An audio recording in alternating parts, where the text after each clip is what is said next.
Assalamualaikum. Kali ini saya akan membahas mengenai apa itu quarter life crisis, bagaimana cara kamu menghadapinya. Mungkin dari kalian sudah banyak yang mendengar istilah quarter life crisis, atau malah kamu salah satu orang yang lagi mengalami fase ini.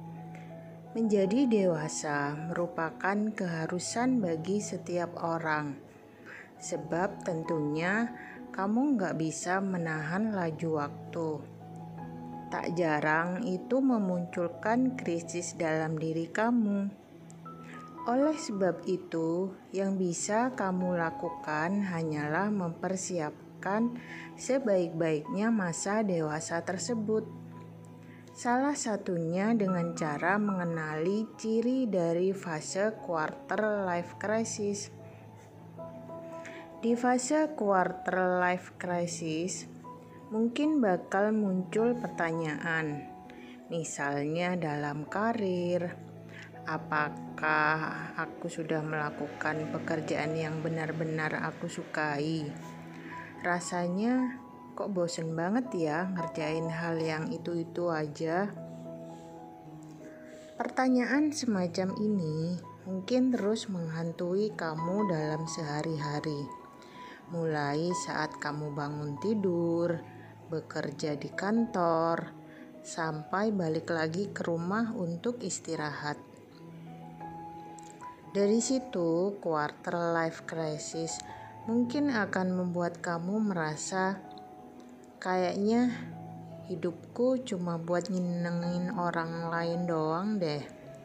Alhasil, kamu mungkin jadi mulai mempertanyakan apa sebenarnya tujuan dari hidup kamu. Untuk apa aku menjalani semua ini kalau aku gak bahagia? Kalau kamu pernah ngalamin kayak begitu, wajar aja kok. Karena usia menjelang dewasa emang lagi rentan-rentannya mengalami krisis diri. Mungkin dari kalian banyak yang penasaran dengan istilah quarter life crisis. Saya bakal coba ngejelasin apa sih maksudnya dan bagaimana cara menghadapinya. Penasaran? Simak terus video ini hingga habis ya. Jadi, arti quarter life crisis adalah mendengar istilah ini, mungkin kamu bakal mikir, emangnya ada ya quarter life crisis itu? Palingan cuma buat nakut-nakuti orang-orang aja gak sih? Mungkin kamu bisa ngomong kayak begitu, karena kamu belum paham tentang fenomena quarter life crisis ini, sehingga jadi cenderung mengabaikan tanda-tandanya. Quarter life crisis adalah periode pencarian jati diri yang biasa terjadi di usia 25 hingga 30 tahun. Biasanya, krisis ini ditandai dengan munculnya kebingungan serta kebimbangan akan kehidupan. Salah satunya disebabkan oleh banyaknya pilihan hidup yang harus dipilih. Quarter life crisis dinilai berdampak pada 86% kaum milenial yang sering merasa tidak nyaman, kesepian, serta depresi dalam hidupnya. Terlepas dari itu, fase ini merupakan suatu hal yang penting untuk dialami seseorang. Salah satunya guna mengenali diri secara lebih mendalam, serta mempersiapkan berbagai kemungkinan yang ada di masa depan. Akan tetapi, quarter life crisis bukanlah sesuatu yang harus kamu takutkan. Hal ini memang wajar dialami seseorang yang lagi transisi menuju fase hidup berikutnya. Makanya penting bagi kamu untuk mempersiapkan fase 1 ini dengan baik, agar bisa menjalani hidup yang bahagia di masa mendatang. Tanda seseorang mengalami quarter life crisis. Kamu perlu mengetahui apa saja tanda-tanda dari quarter life crisis ini. Di antaranya adalah yang pertama, merasa nggak bahagia menjalani rutinitas saat ini. Misalnya dari segi finansial dan pekerjaan, kamu mungkin bisa dibilang sudah cukup stabil.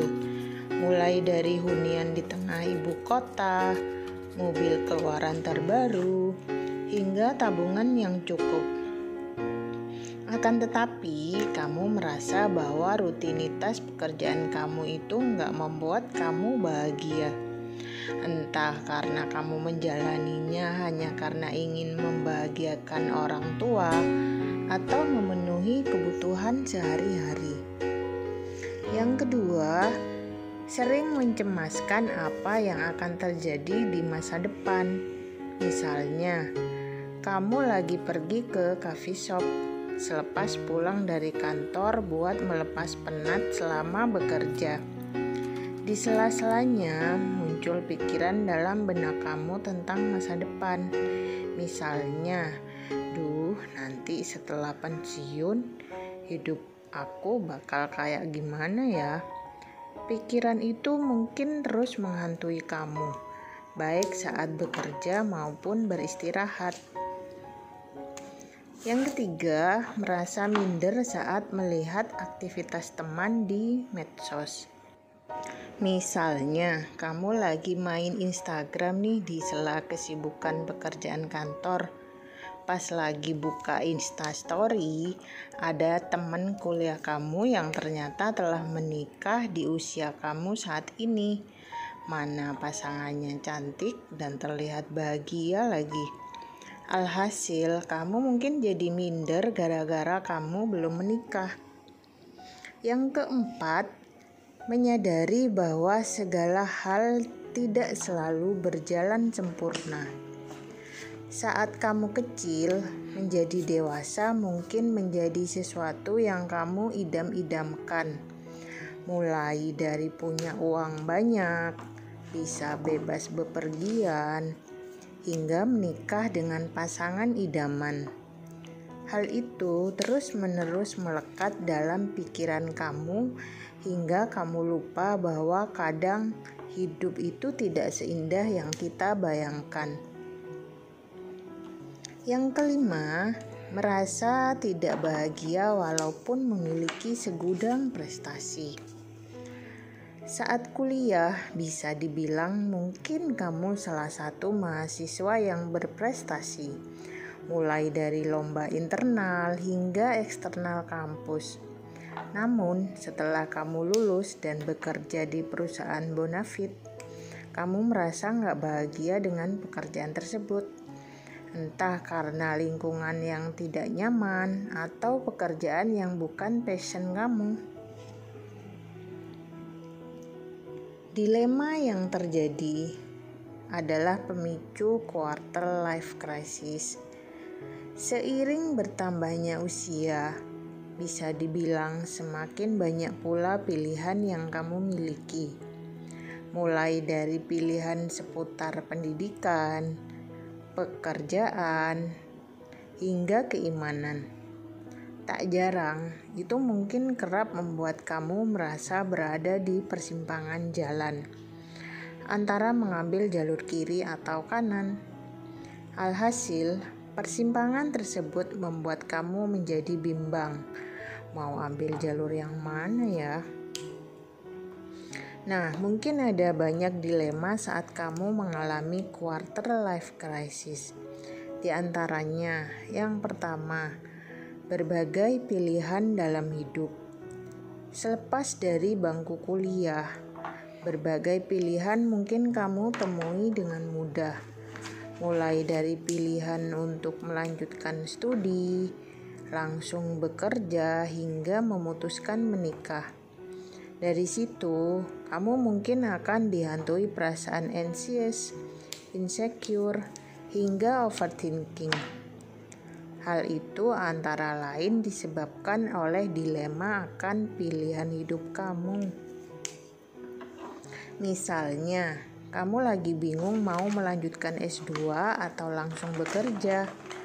Jika melanjutkan S2, pertimbangannya mungkin kamu jadi lebih menguasai bidang yang kamu geluti. Akan tetapi, kamu juga dituntut harus realistis dengan kondisi finansial keluarga yang membuat kamu berpikir untuk langsung bekerja. Alhasil, kamu merasa dilema dalam memutuskan pilihan kamu tersebut. Yang kedua, menentukan makna hidup. Saat masih di bangku sekolah, mungkin kamu berpikir bahwa hidup akan jadi lebih bermakna ketika dapat membantu orang lain. Misalnya, seperti bekerja di bidang lembaga swadaya masyarakat atau LSM, organisasi kemanusiaan, hingga relawan bencana. Kamu mungkin percaya bahwa uang bukanlah segalanya dalam hidup, melainkan sesuatu yang bersifat sementara. Alhasil, dalam bayangan kamu, yang penting hidup aku bermakna bagi orang lain deh. Akan tetapi, seiring beranjak dewasa, kamu menyadari bahwa hal tersebut merupakan sesuatu yang gak realistis. Salah satunya karena tuntutan finansial dalam hidup kamu saat ini. Sehingga pekerjaan yang bermakna tadi hanyalah mimpi belaka. Alhasil, kamu menghadapi dilema untuk memilih antara tujuan hidup kamu atau mengikuti realistis saat ini. Yang ketiga, ekspektasi dari orang lain. Sebagai makhluk sosial, hidup bersama orang lain adalah hal yang sangat wajar, mulai dari keluarga, teman-teman, hingga pasangan hidup. Tak jarang mereka memiliki ekspektasi tersendiri terhadap diri kamu, entah itu sesuai dengan ekspektasi kamu pribadi hingga yang tidak. Hal itu terkadang mungkin menjadi dilema kamu dalam mengambil keputusan dalam hidup. Misalnya, kamu telah berpacaran dengan seseorang selama 5 tahun sejak berkuliah. Tidak terasa, tibalah saatnya bagi kamu untuk melanjutkan hubungan ke jenjang lebih serius, alias menikah. Akan tetapi, keluarga kamu memiliki ekspektasi tersendiri terhadap diri kamu soal pernikahan. Mulai dari menikah dengan seseorang yang berasal dari suku yang sama, bisa memasak, sampai stabil secara finansial. Alhasil, ekspektasi tersebut mungkin menjadi dilema bagi diri kamu dalam memutuskan untuk menikah. Yang keempat, pertemanan yang semakin mengerucut. Saat masih bersekolah, jumlah teman kamu mungkin bisa dibilang sangat banyak. Mulai dari teman sekolah, bimbingan belajar, sampai teman dari teman-teman kamu. Namun, seiring berjalannya waktu, kamu merasa satu persatu dari mereka mulai menghilang. Entah karena kesibukan masing-masing, sehingga emang udah pada ketemu teman baru. Dari situ muncul dilema seperti ini. Mana nih teman-teman yang dulu bilangnya selalu ada buat aku di kala senang dan susah? Misalnya, kamu dulu deket banget sama teman tongkrongan kamu pas masih sekolah. Seperti pada umumnya, moto anak tongkrongan adalah solidaritas tanpa batas, bos. Akan tetapi, makin kesini, kamu merasa bahwa itu hanyalah bualan belaka. Buktinya, mana mereka sekarang pas aku lagi susah-susahnya cari kerjaan? Yang kelima, seputar percintaan. Ngomongin soal cinta pasti nggak akan ada habisnya. Mulai dari cinta monyet alias suka-sukaan doang, cinta yang semi-serius, sampai yang berkomitmen penuh.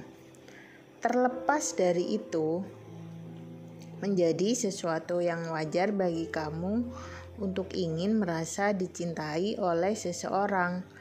Apalagi sekarang kamu sudah semakin beranjak dewasa. Berarti sudah waktunya buat kamu menjalani hubungan yang serius. Ditambah mungkin banyak dari teman-teman kamu yang sudah mulai menikah.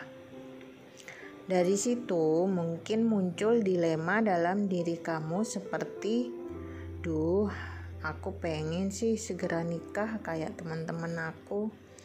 Atau kayak gini, tapi kayaknya orang tua aku kurang sreg deh sama pacar aku sekarang. Hal itu akhirnya membuat kamu bingung, ngikutin kata-kata orang tua atau diri sendiri ya. Misalnya kamu lagi pergi ke pesta pernikahan teman sekolah kamu bernama Vincent. Saat masih berkuliah, si Vincent mungkin dijuluki jomblo akut alias susah banget dapat pacar. Namun, sekarang kondisinya berbalik. Malah kamu yang belum kesampaian buat nikah. Alhasil, mungkin kamu merasa dilema.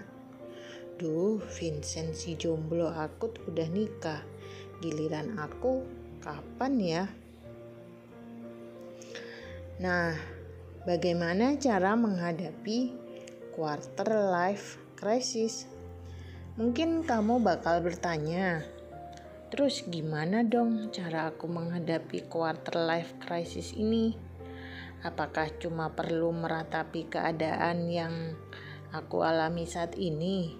Jawabannya tentu tidak.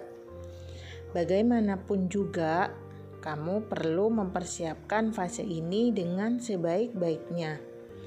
Salah satunya melalui paham kiat-kiat untuk menghadapinya. Terdapat beberapa cara yang bisa kamu lakukan untuk menghadapi quarter life crisis ini. Di antaranya, yang pertama, kenali diri lebih dalam. Kamu bisa mencoba mengenali lebih dalam, maka dari itu cobalah untuk menjawab beberapa pertanyaan berikut. Apa kelebihan serta kekurangan diri kamu? Yang kedua, apa yang hendak kamu capai dalam hidup? Yang ketiga, apakah kamu telah melakukan pekerjaan yang kamu sukai saat ini? Dengan menjawabnya, harapannya kamu jadi bisa lebih paham hidup seperti apa yang hendak kamu jalani ke depannya. Selain itu, kamu jadi bisa lebih leluasa untuk menentukan pilihan hidup kamu sendiri, tanpa bayang-bayang orang lain. Namun, tentunya hal itu juga perlu kamu diskusikan dengan orang sekitar, supaya kamu menjadi memiliki banyak pertimbangan dalam menentukan pilihan itu. Misalnya, kamu sudah tahu nih tujuan hidup kamu ingin jadi astronot dan bekerja di NASA. Alasannya karena kamu ingin melihat serta menjelajahi luar angkasa dengan mata kepala kamu sendiri. Nah, kamu bisa mencoba mencari informasi seputar lowongan kerja di NASA lewat internet, serta mempersiapkan berbagai keperluan pendaftarannya. Harapannya, kamu bisa fokus untuk mengejar mimpi jadi astronot dan bahagia saat menjalaninya. Yang kedua, buat perencanaan dalam 5 tahun ke depan. Tak ada salahnya untuk bermimpi akan suatu hal, sebab kalau kata Baskara Hindia, bermimpilah sendiri-sendiri. Akan tetapi, kamu juga perlu merencanakan langkah-langkah untuk mencapai mimpi tersebut. Mulai dari apa yang perlu dipersiapkan menabung, hingga membuat rencana kecil untuk mencapainya. Harapannya, mimpi kamu tersebut tidak jadi bunga tidur doang, alias benar-benar terrealisasi dengan baik. Misalnya, umur kamu sekarang 25 tahun dan kamu pengen menikah di umur 28 tahun. Nah, kamu bisa mencoba bikin perencanaan 5 tahun untuk merealisasikan keinginan kamu tersebut. Mulai dari mencari calon pasangan, matang secara finansial, dan terus memperbaiki kekurangan diri kamu. Harapannya, kamu jadi tahu hal apa saja yang harus kamu persiapkan untuk menikah di umur segitu. Yang ketiga, sadar bahwa people come and go. Ada kalanya, kamu mungkin berharap seseorang bakal selalu ada di sisi kamu hingga dewasa nanti. Tak jarang, kamu pun menempatkan sumber kebahagiaan kamu di diri mereka. Entah itu orang tua, teman-teman, sampai pasangan kamu. Padahal kamu gak pernah tahu kapan mereka akan meninggalkan diri kamu tiba-tiba, baik karena ditinggalkan tanpa sebab sampai selamanya. Maka dari itu, cobalah sadar bahwa orang dapat silih berganti, datang dan pergi dalam kehidupan kamu. Misalnya, kamu sudah berpacaran selama 3 tahun nih sejak duduk di bangku kuliah. Tiba-tiba pacar kamu minta putus dengan alasan dia telah menemukan sosok pendamping yang lebih baik. Nah, mau gak mau, kamu harus menerima kenyataan tersebut. Hidup kamu terus berjalan baik itu dengan dia atau tidak, bukan? Yang keempat, batasi penggunaan media sosial. Tak jarang, media sosial mungkin membuat kamu menjadi merasa insecure, alias kurang berharga. Salah satunya karena kamu membandingkan pencapaian diri kamu dengan mereka. Entah itu membandingkan kesuksesan, paras muka, sampai hidup yang bahagia. Maka dari itu, cobalah buat membatasi penggunaan media sosial, serta fokus menjalani hidup kamu saat ini. Contohnya, akibat kamu sering main Instagram, kamu jadi insecure gara-gara ngelihat teman kamu yang menurut kamu hidupnya bahagia banget. Mulai dari makan makanan yang enak, sudah menikah, sampai bekerja di perusahaan ternama. Nah, kamu bisa mengurangi penggunaan media sosial dalam sehari-hari. Kenapa? Agar kamu bisa fokus menjalani rutinitas kamu saat ini, daripada fokus sama kebahagiaan teman kamu itu. Yang kelima, carilah mentor sebagai pembimbing. Ada yang bilang orang sukses merupakan seseorang yang memiliki keinginan belajar dari orang lain. Setelah aku pikir-pikir, itu ada benernya juga sih. Karena melalui itu, kamu bisa belajar apa yang membuat mereka sukses, termasuk kegagalan yang pernah mereka alami. Maka dari itu, cobalah buat mencari seseorang yang kamu anggap bisa menjadi mentor dalam hidup kamu. Misalnya, kamu ingin membuka usaha ternak lele sebagai usaha sampingan. Nah, kamu bisa banget mencari seseorang mentor ternak lele buat jadi pembimbing usaha kamu tersebut. Dari situ, kamu bisa mencari tahu dengan dia apa saja yang perlu disiapkan, seperti berapa modal yang dibutuhkan. Harapannya, kamu bisa menjadi peternak lele yang sukses dan bahagia akan hal yang kamu jalani dalam hidup. Mungkin memang gak mudah buat kamu menghadapi krisis seperempat hidup ini. Tentunya tantangan yang dihadapi setiap hari dari kamu berbeda-beda. Akan tetapi percayalah, bukan urusan kamu buat menjawab pertanyaan dalam benak kamu. Serahkan semua pada waktu, sambil mengusahakan yang terbaik tentunya. Nah, saya harap lewat video ini bisa membuat kamu berkembang menjadi lebih baik. Setidaknya 1% setiap harinya. Semoga video ini bermanfaat. Terima kasih. Wassalamualaikum.